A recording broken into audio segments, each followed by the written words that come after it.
Come on in, everyone, and a warm welcome to you all. I'm Bob Windhouse, and this is What Am I? The show where you get the object for big prizes.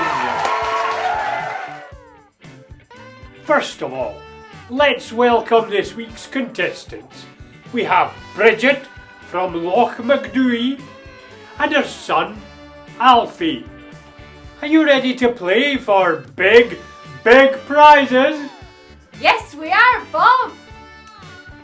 Bridget, you said you run a small chicken farm on the banks of Loch Macdui.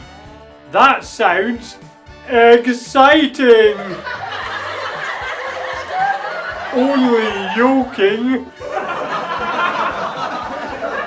We must move on. We don't want to keep you cooped up here. Anyway, enough of the silliness. Here's tonight's prize board. And all you need to do to walk away with these amazing prizes is to correctly identify the object from my clues. Are you ready to start? We are, Bob! Okay, now this is for dinner for two at Burger World. What am I? I'm a small, furry rodent. Yes? Spider! No, that's not correct. But don't fret, there are no losers in this game. You just move on to the next tier of prizes. Prize number 2, just for you, is a wind-up clock radio from Explorer Vision. Now, are you ready, contestants? Yes, we are, Bob. Okay, clue number 2 is I'm made of metal, my pedals go round. Caterpillar. No, that's not correct. But never fear, more prizes are near. I know you're really excited, Alfie, but we need to listen to all the questions before we answer. Clue number 3. And this is for matching luggage in an avocado leather finish. You push me at the supermarket, my wheels are often wonky. Is it an aeroplane? Oh, Alfie, please! No, that's not correct. But don't you whine, there's plenty of time. Clue number 4. This is a good one. A fishing weekend in Oslo. You should get this one. 8 legs have I, and I cannot fly. My web is my home and... Is it a television? No, that's not correct. But we'll work it out, you're still in with a shout. Okay, Alfie, keep your hands away from that buzzer. I'll answer this one. Clue number 5. And this is for a junior racing windsurfer and 2 wetsuits.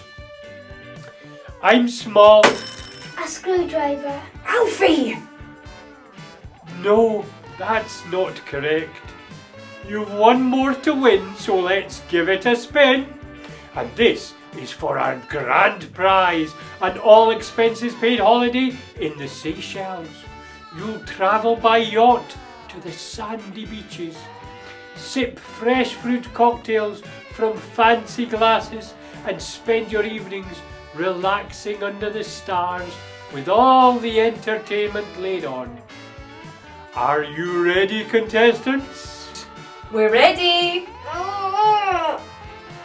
Okay, the final clue and your very last chance to win a prize. I'm covered in bark, but I'm not really a dog. I have lots of branches, but cut down, I'm a log. There's different types, but that don't worry me. I'm a name for them all, because I am a... It's a bird, Bob!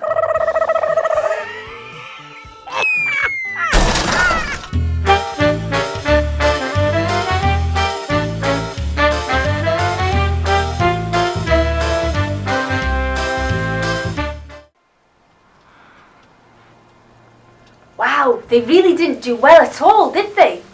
Would you have done better? I'm sure you would.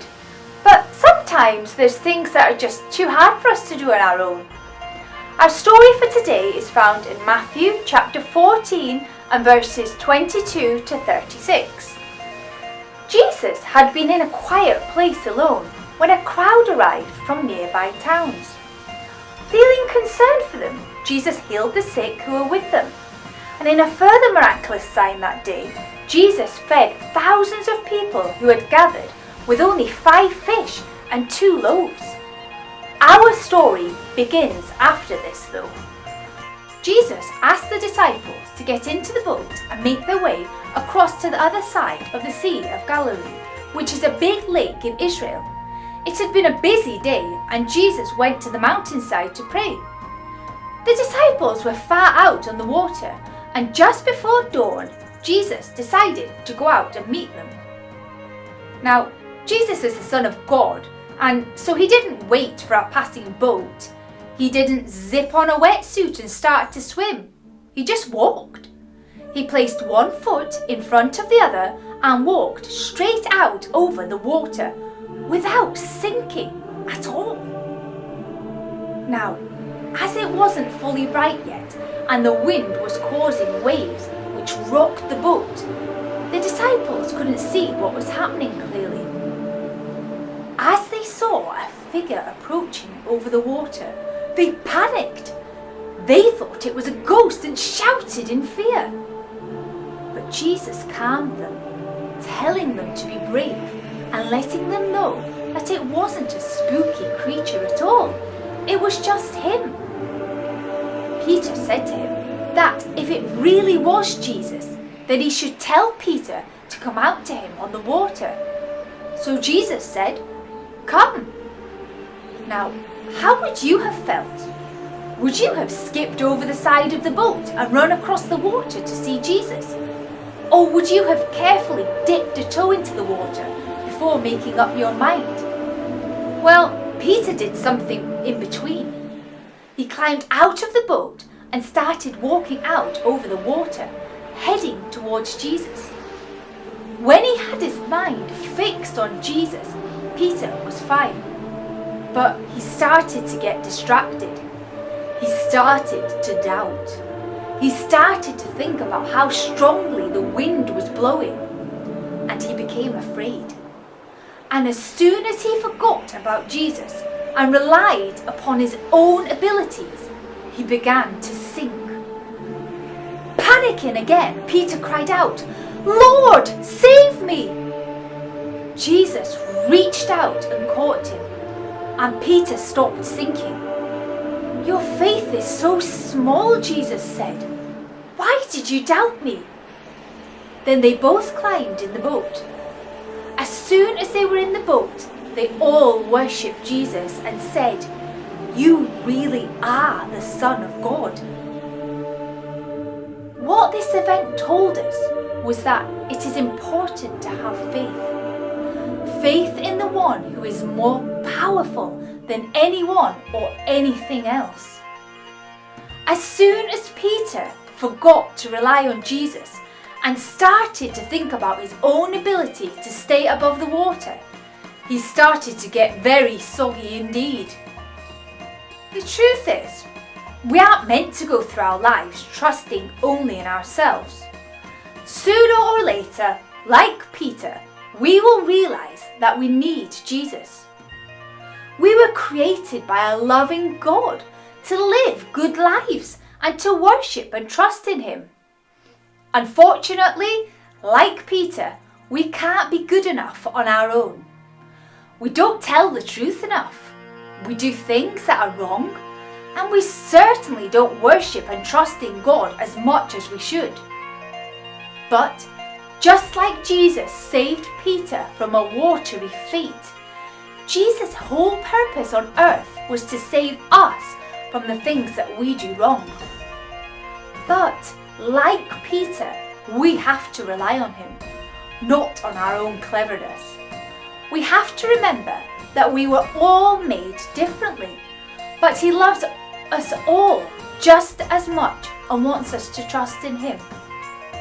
As soon as we realise that Jesus really is the Son of God and rely on him more, then we can live our lives in a way that is more pleasing to him. So, what should you do if you find yourself in a difficult situation in life? Well, just like Peter, don't try to go it alone. Speak to someone, a parent, a teacher, someone you trust. But above all, speak to Jesus in prayer. Just let him know what's troubling you. Ask for his help and trust in him. Because if you really trust in Jesus, then he won't let you down.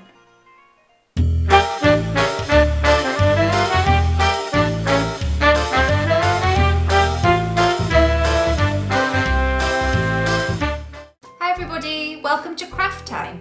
Today in the story we learned about how Jesus walked on water. Now, we can't walk on water, so what I thought we would do was make some origami floating boats. This is really simple. You just need a sheet of A4 paper. Any colour will do. The first thing you need to do is to fold your sheet of paper in half. Make sure when you make the folds that you crease them really well, so press down hard. Once you've folded it in half, you need to fold it again. There you go. So you have something that looks like this when you open it up. The next thing you need to do is to get the corner of the piece of paper and fold it into the middle to make like a triangle shape. And do the same with the other side. There you go, and that's what you have just now. Then take the bottom edge of your piece of paper and fold it in half, and then over in half again. And you'll have something that looks like that. Now you need to tuck in that edge and tuck in that edge. Then turn it over. Fold the bottom piece in half again. And then fold it over. And there you have it. So that is what you have just now. The next thing you need to do is to get your fingers up the middle there and pull it out and fold it so it looks like this. So there you have it. Get the bottom edge, fold it up the way. Now don't take it all the way up to the top. You need a gap around the edge here. So you have that, and you turn it over and you do exactly the same on the other side. There you go.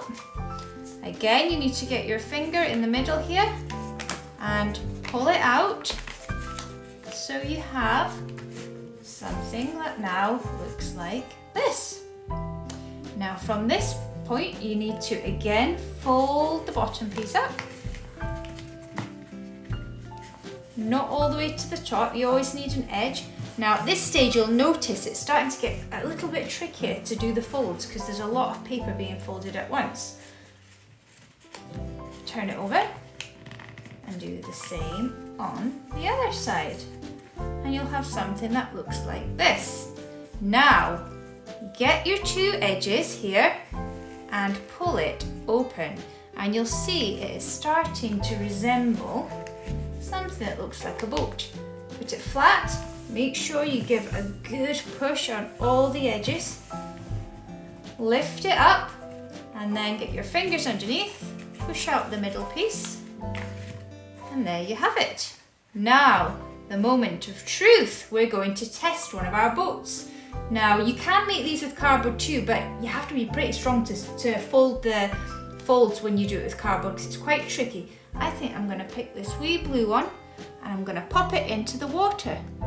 And there you go, your own floating boat. We'd really like to see your pictures of your floating boats and perhaps you could time how long they float for. Look forward to seeing you next week. Goodbye.